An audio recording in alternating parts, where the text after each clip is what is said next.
ओम. Doctor C ग देसाई यांनी मराठी ओवीबद्ध अनुवाद केलेल्या संस्कृत मुद्गल पुराणाच्या पुस्तकातील पान नंबर 883 आता मी वाचणार आहे.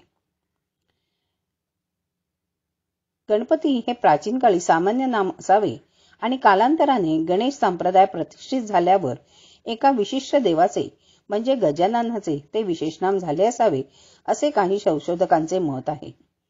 ऋग्वेदातील संपूर्ण सूक्तांचा मराठी ओवीबद्ध अनुवाद करावा हा माझा संकल्प तो श्री गणेशच पूर्ण करून घेवो.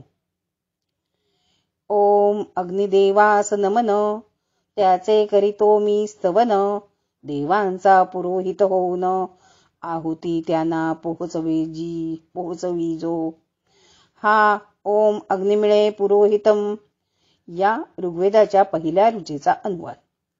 देवतांचे केवळ स्तवन न गाता प्रत्यक्ष त्यांना सोमरस, दूध वगैरे आहुती द्याव्यात या हेतूने यज्ञाची कल्पना रूढ झाली. अग्नी सर्व भक्षक आहे. त्याच्यात आहुती म्हणजे स्वाहा घालून ती विशिष्ट देवता पोहोचवण्याची विनंती करण्यात येते. अग्नी त्याप्रमाणे हव्य म्हणजे आहुती पोचवण्याचे कार्य करतो म्हणून त्याला हव्यवाह म्हणतात. इंद्राला आहुती द्यावयाची तर इंद्राय स्वाहा म्हणून ती यज्ञीय अग्नीत घालावयाची. जेव्हा अग्नये स्वाहा असे म्हटले जाते तेव्हा ती आहुती अथवा हविर्भाग अग्निदेव स्वतः खातो. श्री गणपती आणि इंद्र यांचा अभेद कल्पून ऋग्वेदातील एक इंद्रसूक्त गणपती सूक्त म्हणून म्हटले जाते. यज्ञाच्या वेळी स्वाहाकाराच्या वेळी म्हणाव्याच्या ऋचांचा संग्रह करण्यात आला. तो यजुर्वेद नावाने ज्ञात आहे. यजुर्वेदात मूळ सूक्ते थोडीच असून ऋग्वेदातील ऋचा भिन्न क्रमाने घेतलेल्या आहेत. यज्ञ करताना काही सूक्ते गात असत. त्याला सामगायन म्हणत. ऋग्वेदातील ऋचांचे गाण्याच्या दृष्टीने आणखीन एक संकलन झाले आणि त्याला सामवेद असे नाव मिळाले. सामवेदात स्वतंत्र सूक्ते फार थोडी आहेत. अथर्ववेदातही ऋग्वेदातील सूक्ते अंतर्भूत होऊन चौथा वेद म्हणून मान्यता मिळाली.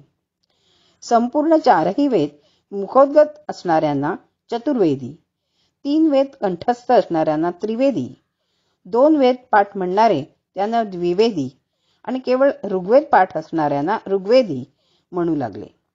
संपूर्ण ऋग्वेद मुखोद्गत असलेले वेदमूर्ती सखाराम शास्त्री पाध्ये गुरुजी डोंबिवलीला राहतात.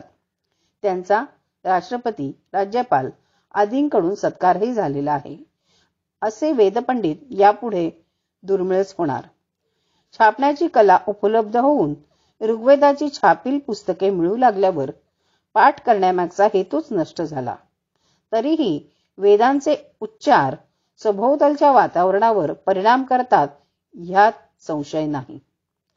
स्वर्ग हवा तर ज्योतिष्ठोम यज्ञ करा, पुत्रासाठी पुत्रकामेष्ठी करा अशा तऱ्हेच्या विविध यज्ञांची सविस्तर माहिती देणारे ग्रंथ म्हणजे ब्राह्मण ग्रंथ. त्यानंतर अरण्यात जाऊन तेथे राहून यज्ञाच्या मंत्रांचा पारमार्थिक चिंतनपर अर्थ सांगणारे ग्रंथ म्हणजे आरण्यके. तर अनेकातून एकत्व, कर्मसिद्धांत वगैरे सांगणारी ती उपनिषदे. वेद, ब्राह्मण, आरण्यके आणि उपनिषदे या क्रमात शेवटी येणारी म्हणून उपनिषदांना वेदांत म्हणतात. अंत शब्दाचा व्यंगार्थ घेऊन आत्मज्ञानाची परिसीमा गाठलेले ग्रंथ म्हणजे उपनिषदे असे म्हणतात. या सर्वांना श्रुती हे नाव आहे. त्यानंतर मनु, याज्ञवल्क्य आदींनी रचलेल्या मनुस्मृती, याज्ञवल्क्य स्मृती वगैरे सुपरिचित आहेत. स्मृती स्मरणातून लिहिल्या गेल्या. त्यात 4ही वर्णांचे आचार धर्म सांगितले आहेत. श्रुतीहून स्मृती गौण मानतात. वेदकाळात अनेक देवांची स्तुती गायली गेली. तर पुढे उपनिषदात एका परब्रह्माच्या ध्यानाला महत्त्व आले. वेदोत्तर काळातील पुराण ग्रंथात अनेक देवांची पूजा व स्तुती रूढ झाली. अर्थात अनेकात एकत्वाचा धागा कायम राहिला. म्हणून कुठल्याही पूजेच्या संकल्पात आपण म्हणतो श्रुती स्मृती पुराणोक्त फलप्राप्त्यर्थम. त्यानंतर 6 शास्त्रे प्रगत झाली. ती म्हणजे पूर्वमीमांसा, उत्तरमीमांसा, सांख्ययोग आणि न्याय वैशेषिक. यातील सांख्य दर्शनाचा मुद्गल पुराणात बरेचदा उल्लेख येतो.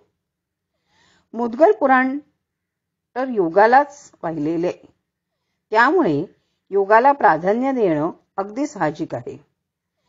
सांख्य दर्शन. कपिल मुनी हे ह्या दर्शनाचे प्रवर्तक मानले जातात. तरीही ईश्वर कृष्णांच्या सांख्यकारिकांचा प्रचार अधिक आहे. सांख्य हे नाव या दर्शनाला मिळाले याचे कारण म्हणजे त्यात सृष्टीच्या मूलतत्वाची 25वी विशिष्ट संख्या मानली आहे. पान 883 संपूर्ण. ओम गम गणपतये नमः.